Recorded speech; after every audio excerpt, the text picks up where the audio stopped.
Hello everyone, once again आपका स्वागत है यूबॉर्न एकेडमी में। जैसा कि हम पहले बता चुके हैं कि हम इस चैनल में कक्षा 6 से कक्षा 10 तक की साइंस को पूरी तरह डिकोड करेंगे। क्लास 10th के अंतर्गत साइंस का यह 4th चैप्टर चल रहा है जिसका नाम है carbon and its compound, carbon और उसके यौगिक। इससे पहले इस चैप्टर का हम फर्स्ट वीडियो देख चुके हैं जिसमें हमने कार्बन के कंपाउंड्स की जो इंट्रोडक्शन वाला पार्ट था उसको डिस्कस किया था। आज के इस वीडियो में हम कार्बन कैसे डिफरेंट टाइप्स के कंपाउंड बनाता है, उसका बॉन्डिंग नेचर क्या होता है, कोवलेंट बॉन्ड जो बनाएगा, और डिफरेंट टाइप्स के जो एग्जांपल होंगे उनको डिस्कस करेंगे। जिसने चैनल को अभी तक सब्सक्राइब नहीं किया वो सब्सक्राइब कर लें ताकि आपको पूरे वीडियो मिलते रहें। चलिए शुरू करते हैं। Carbon and its compound part 2, bonding in carbon, the covalent bond. Carbon में आबंधन, सहसंयोजी आबंधन। ठीक है, कौन सा बॉन्ड बनाता है कार्बन? Covalent bond. याद रखिएगा, कुछ कंपाउंड्स हमारे पास जैसे एच ब्लॉक के जो एलिमेंट होते हैं, जैसे सोडियम हो गया, पोटेशियम हो गया, कैल्शियम हो गया, ठीक है, ये वाले जो एलिमेंट होते हैं ये आयनिक बॉन्ड बनाते हैं। किसके साथ? हैलोजन्स के साथ। वैसे कार्बन क्या है? 14 ग्रुप का मेंबर है। ठीक है, तो इसके जो कंपाउंड का जो नेचर है वो कैसा होता है? कोवलेंट नेचर होता है। ठीक है, तो इसको याद रखिएगा। In the previous chapter we have study the properties of ionic compounds. ठीक है, इससे पहले जो आयनिक कंपाउंड थे उनके जो प्रॉपर्टीज थी, कैरेक्टरिस्टिक जो प्रॉपर्टीज थी, उनके बारे में हम डिस्कस कर चुके हैं। We saw the ionic compounds have a high melting and boiling point and conduct electricity in solution in the molten state। इसके बाद हमने जो आयनिक कंपाउंड थे, आयनिक जो यौगिक है, उनके मेल्टिंग और बॉइलिंग पॉइंट देखा था। तो उनकी वैल्यू क्या थी? बहुत ज़्यादा स्ट्रॉन्ग, बहुत ज़्यादा हाई वैल्यू थी। जैसे NaCl है तो NaCl कौन सा कंपाउंड है? आयनिक कंपाउंड है। ठीक है, या KCl आयनिक कंपाउंड है। तो इनका जो मेल्टिंग एंड बॉइलिंग पॉइंट होता है वो अपने आप में बहुत ज़्यादा उच्च होता है। ठीक है, स्ट्रॉन्ग इलेक्ट्रोस्टैटिक फोर्स जो होता है उसकी बेस पे इनका मेल्टिंग एंड बॉइलिंग पॉइंट बहुत उच्च होता है। और मॉल्टन स्टेट में, ठीक है, मॉल्टन स्टेट में द्रवित अवस्था में क्या कर सकते हैं? विद्युत धारा को प्रवाहित कर सकते हैं। We saw, we also saw how the nature of bonding in ionic compounds explain these properties। ठीक है, और उनके जो आयनिक कंपाउंड थे उनके बॉन्डिंग का नेचर कैसा था, ठीक है, उनके बारे में हमने यहाँ पर डिस्कस किया था इससे पहले। Let's now study the properties of some carbon compounds. अब हम किसके बारे में? जो कार्बन के जो डिफरेंट कंपाउंड्स हैं उनके बारे में डिस्कस करेंगे। Melting and boiling point of some carbon compounds are given in table 4.2।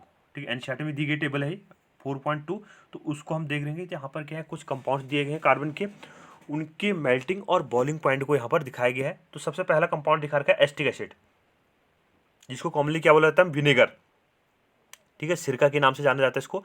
इसका फॉर्मूला की बात करें तो CH3COH इसका क्या होगा फॉर्मूला? याद रखिएगा, कार्बोक्सिलिक ग्रुप इसमें प्रेजेंट होता है। इस कंपाउंड का जो मेल्टिंग पॉइंट है वो कितना है? 290 केल्विन। ठीक है, याद रखिएगा, 0 डिग्री सेल्सियस बराबर कितना था? 273 केल्विन के बराबर, 273 केल्विन। ठीक है, 0 degree Celsius is equal to कितना? 273 केल्विन। तो आप इसको यहाँ पर किस में दिया है? केल्विन में दिया हो, तो आप इसको डिग्री सेल्सियस में बदल सकते हैं। ठीक है, कितना हो जाएगा? 290 माइनस कितना? 273 केल्विन, तो कितना हो जाएगा? 10 7 17। ठीक, कितना होगा? 17 डिग्री सेल्सियस की इक्विवेलेंट है। तो हमारे पास क्या होगा? जो एस्टिक एसिड है उसका मेल्टिंग पॉइंट कितना है? 290 केल्विन। बॉइलिंग पॉइंट कितना है इसका? 391। क्लोरोफॉर्म, ठीक है, क्लोरोफॉर्म का फॉर्मूला क्या है? CHCl3। 209 इसका मेल्टिंग पॉइंट है और बॉइलिंग पॉइंट कितना है? 334। क्लोरोफॉर्म को याद रखिएगा, ये क्या है? एनास्थेटिक प्रॉपर्टीज के लिए इसका यूज़ किया जाता है। तो आपने मूवी में देखा होगा, बेहोशी करने के लिए किसी जो मूवी में बेहोश करते हैं, ठीक है, तो उसमें इस क्लोरोफॉर्म कंपाउंड का यूज़ किया जाता है। ठीक है, तो एनास्थेटिक है। इथेनॉल, जिसका फॉर्मूला क्या है? CH3CH2OH, या इसको क्या बोलते हैं? C2H5OH।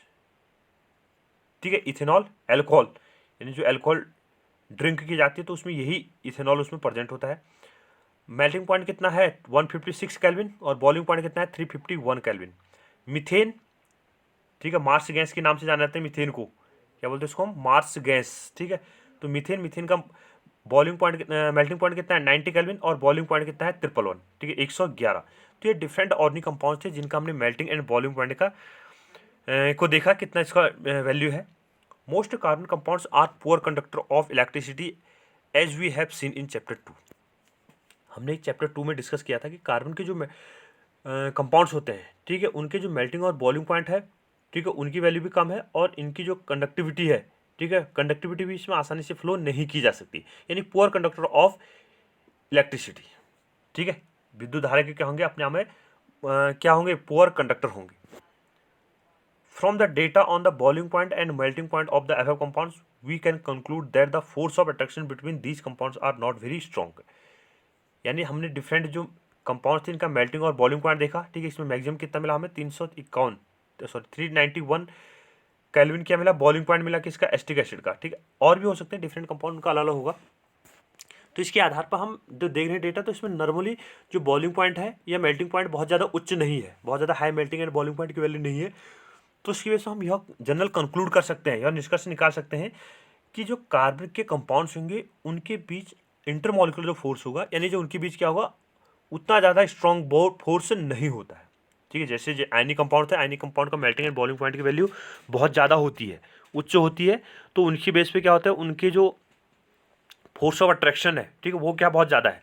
लेकिन कार्बन का मेल्टिंग एंड बॉइलिंग पॉइंट की वैल्यू कम है, तो इस डेटा से हम ये कंक्लूड कर सकते हैं कि इनके बीच आकर्षण जो बॉल होगा स्ट्रॉन्ग इंटरमॉलिक्यूलर फोर्स नहीं होता है। Since these compounds are largely non-conductors of electricity, we can conclude that the bonding in these compounds does not give rise to any ions. ठीक है, इनका जो कंपाउंड्स है उनकी कंडक्टिविटी क्या है, बहुत पुअर है, यानी नॉन कंडक्टर्स हैं, ठीक है, विद्युत धारक है। तो इसके बेस पर हम यह निष्कर्ष निकाल सकते हैं कि इनके बीच जो बॉन्डिंग है, ठीक है, उनमें कोई भी आयन प्रोड्यूस नहीं होता है। In class 9th we learned about the combining capacity of various elements and how it depends on the number of valence electron. कक्षा 9 में हम इस बात को डिस्कस कर चुके हैं कि कैसे आयनिक जैसे जो डिफरेंट एलिमेंट हैं, ठीक है, वो बॉन्डिंग कैसे करते हैं और उनका बॉन्डिंग का नेचर क्या होता है, ठीक है। तो इस पार्ट को हम डिस्कस कर चुके हैं क्लास 9 में। Let's now look at the electronic configuration of carbon. The atomic number of carbon is 6, ठीक। कार्बन का एटॉमिक नंबर कितना अच्छा है, तो अगर हम इलेक्ट्रॉनिक कॉन्फ़िगरेशन लेंगे तो क्या लिखेंगे, 2 4। क्या होगा इसका इलेक्ट्रॉनिक कॉन्फ़िगरेशन, 2 और 4। ये के सेल है और ये एल है, ठीक है। तो एल सेल में कितने इलेक्ट्रॉन है, 4 इलेक्ट्रॉन इसमें प्रेजेंट है।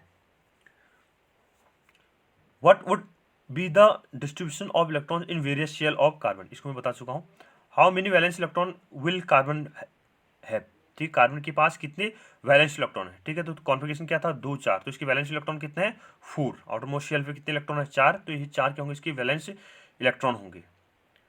We know that reactivity of elements is explained as their tendency to attain a completely filled outer shell that it attain noble gas configuration, ठीक। कोई भी जो तत्व है उस तत्व की क्या करता है हम, जो इलेक्ट्रॉनिक कॉन्फ़िगरेशन है उसके बेस पे, मतलब उसके आउटर मोस्ट शेल पे कितने इलेक्ट्रॉन होंगे, तो उसी के बेस पे क्या होता है, उसकी रिएक्टिविटी को निर्धारित किया जाता है, ठीक है। कौन सा एलिमेंट कितना ज़्यादा रिएक्टिव होगा, ठीक है, उसकी क्रियाशीलता कितनी ज़्यादा है, तो आउटर मोस्ट शेल पे कितने इलेक्ट्रॉन प्रेजेंट है, तो उसकी बेस पे उसकी रिएक्टिविटी को क्या करता है, हम एक्सप्लेन करते हैं। और प्रत्येक एलिमेंट क्या करता है, अपने आउटर मोस्ट शेल का जो इलेक्ट्रॉनिक कॉन्फ़िगरेशन होता है, सबसे बाहरी कोश का जो इलेक्ट्रॉनिक विन्यास होता है, उसको क्या करता है, नोबल गैस का जो कॉन्फ़िगरेशन होता है उसके इक्विवेलेंट बनाने की कोशिश करता है, ठीक है। नोबल गैस हीलियम है, neon, organ, krypton, xenon, radon, इस ढंग से क्या नोबल गैसेज है। तो इनका एटॉमिक नंबर कितना है, 2, इसका कितना है 10, इसका कितना है 18। तो इनका कॉन्फ़िगरेशन क्या आता है, हीलियम का तो 2 होता है, नियॉन का कितना है 2 8 2 8 होता है, ऑर्गन का इलेक्ट्रॉनिक कॉन्फ़िगरेशन क्या है 2 8 8। तो इनके जो आउटरमोस्ट शेल है उसमें कितने इलेक्ट्रॉन होते हैं, 8 इलेक्ट्रॉन। तो जो भी एलिमेंट होता है वो नोबल गैसेज इलेक्ट्रॉनिक कॉन्फ़िगरेशन को अटेंड करने की क्या करता है, टेंडेंसी रखता है। तो उसके केस बेस पे क्या होता है, बॉन्डिंग इनको पॉसिबल होती है, कोई इलेक्ट्रॉन को लूज करता है, कोई इलेक्ट्रॉन को गेन करता है और कोई इलेक्ट्रॉन की शेयरिंग करता है।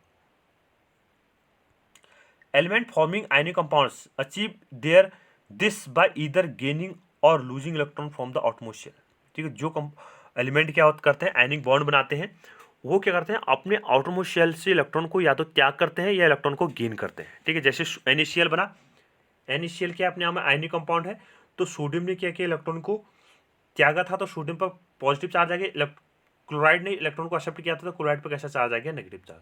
तो ये क्या करते हैं, इलेक्ट्रॉन को लूज करने के बाद या इलेक्ट्रॉन को गेन करने के बाद क्या करते हैं, उनमें क्रॉसपॉन्डिंग चार्जेस प्रेजेंट किया जाता है जब अक्वायर कर लेते हैं। In this case, in the case of carbon, it has 4 electron in outermost shell and needs to gain और lose 4 electrons to attain noble gas configuration. देखो कार्बन का इलेक्ट्रॉनिक कॉन्फ़िगरेशन क्या बोला था मैं, 2 4 बोला था। तो आउटरमोस्ट शेल पे कितने इलेक्ट्रॉन है, 4 इलेक्ट्रॉन है। तो आउटरमोस्ट शेल का जो इलेक्ट्रॉन है 4 इलेक्ट्रॉन होने की बेस पे या तो इसके पास 2 पॉसिबिलिटीज हैं, या तो ये 4 इलेक्ट्रॉन को क्या करे, एक्सेप्ट करे, या 4 इलेक्ट्रॉन को क्या करे, डोनेट करे, ठीक है, तभी क्या करेगा ये नोबल गैसेस कॉन्फ़िगरेशन को अटेंड करेगा। If it were to gain और लूज इलेक्ट्रॉन, यदि क्या करता है यह इलेक्ट्रॉन को ग्रहण करेगा या त्यागेगा, तो इसके पास क्या क्या पॉसिबिलिटी है देखो। First, it could gain 4 electron forming 4 negative ions. ठीक है, अगर 4 इलेक्ट्रॉन को गेन करेगा तो क्या बनेगा, कार्बन उस पर कितना चार्ज, 4 नेगेटिव चार्ज आ जाएगा। But it would be difficult to the nucleus with 6 proton to hold on the 10 electrons, that is 4 extra electron. देखो कार्बन का इलेक्ट्रॉनिक कॉन्फ़िगरेशन क्या बोला हमने, 2 4 बोला। ठीक है, तो इसके नंबर ऑफ प्रोटॉन कितने हैं, प्रोटॉन इज इक्वल टू कितने हैं इसमें, 6 है, और इलेक्ट्रॉन भी कितने हैं इसमें, 6 है। ठीक, कार्बन की बात करें तो carbon number of proton p is equal to कितना है, प्रोटॉन कितना है 6, इलेक्ट्रॉन कितना है 6। ठीक है, अब देखो अगर कार्बन ने 4 इलेक्ट्रॉन को एक्सेप्ट किया, ठीक है, तो 4 इलेक्ट्रॉन एक्सेप्ट करेगा तो 6 और 4 इलेक्ट्रॉन कितने हो जाएंगे, 10, इलेक्ट्रॉन कितने हो जाएंगे 10, बट प्रोटॉन कितने रहेंगे, केवल 6 ही रहेंगे। प्रोटॉन कितने हैं, 6 ही प्रेजेंट है। तो इसके लिए क्या होगा, जो 6 प्रोटॉन है वो 10 इलेक्ट्रॉन को जो चार्जेज होगा उस चार्ज को इजिली से न्यूट्रलाइजेशन वाला जो पार्ट होगा मतलब उसको इजिली से अटेंड नहीं कर पाएगा। तो ये क्या है, इसके लिए टफ प्रोसीजर है, यानी नंबर ऑफ जो इलेक्ट्रॉन है 10 हो गए और नंबर ऑफ प्रोटॉन कितने हैं, 6 है, तो 4 एक्स्ट्रा इलेक्ट्रॉन उसको आसानी से क्या कर सकते, उसको एडजस्टमेंट नहीं कर पाता है। सेकेंड पॉसिबिलिटी क्या है कार्बन के बाद देखिएगा, इट कुड लूज 4 इलेक्ट्रॉन्स, ठीक है, लूज या loss 4 electrons forming 4 positive ions, but it require a large amount of energy to remove 4 electrons, leaving behind a carbon cation with 6 proton in its nucleus holding on to just 2 electrons। ठीक है, अब देखो इसके बाद दूसरी possibility क्या थी, configuration क्या है, 2 4 इसका इलेक्ट्रॉन कॉन्फ़िगरेशन है। अगर कार्बन आउटरमोस्ट शेल से 4 इलेक्ट्रॉन को डोनेट कर दे तो क्या कैसा बनेगा, कार्बन पर कैसा चार्ज आएगा, 4 पॉजिटिव चार्ज। अब जो कार्बन ने 4 पॉजिटिव चार्ज बनाया है इसमें नंबर ऑफ प्रोटॉन कितने हो गए, प्रोटॉन इज इक्वल टू कितने रहेंगे, 6, और इलेक्ट्रॉन कितने हो जाएंगे, केवल 2। तो ये भी क्या है, इसके लिए टफ कंडीशन है, मतलब बहुत ज़्यादा एनर्जी की रिक्वायरमेंट है, तो ये भी क्या होता है, इजीली से अटेंड नहीं कर पाता है। ठीक है, जब कार्बन 4 इलेक्ट्रॉन को लॉस कर देगा तो प्रोटॉन कितने हो जाएंगे, 6, और इलेक्ट्रॉन कितने बच जाएंगे, 2।